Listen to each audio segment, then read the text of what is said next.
ఆర్యవైశ్య భవనం పురాణ ఫూల్ కార్వాన్ సకల దేవతా స్వరూపం గోమాత.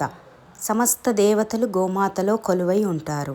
అట్టి గోమాత సేవ ప్రతి అమావాస్య నాడు ఆర్యవైశ్య భవనం సభ్యులు గోమాత సేవ చేసుకుంటారు.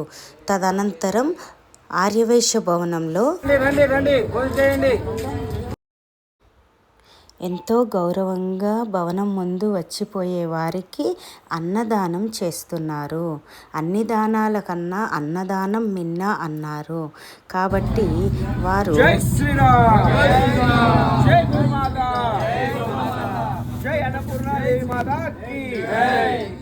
जय गौ माता की जय, अन्नपूर्णा देवी माता की जय, अन्नपूर्णा देवी माता की जय, वासवी माता की जय, वासवी माता की जय, गौ माता की जय, अन्नपूर्णा माता की जय, जय श्री राम, जय श्री राम, जय श्री राम, जय श्री राम, जय श्री राम, जय श्री राम, जय जय श्री राम.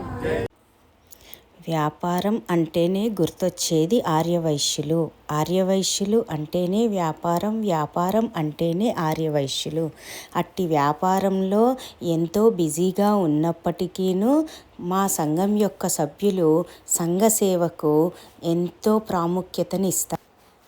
అతిథి దేవో భవన్ అనుసరించి మానవ సేవే మాధవ సేవగా ప్రతి అమావాస్య నాడు సంఘం ముందు అన్నదానం చేస్తారు.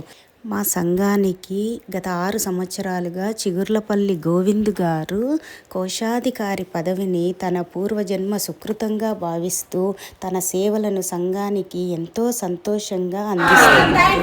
తాను 31వ సంవత్సరం పెళ్లి రోజు నేడు కావున అందరూ సంఘం సభ్యులు వారికి శుభాకాంక్షలను తెలియజేశారు.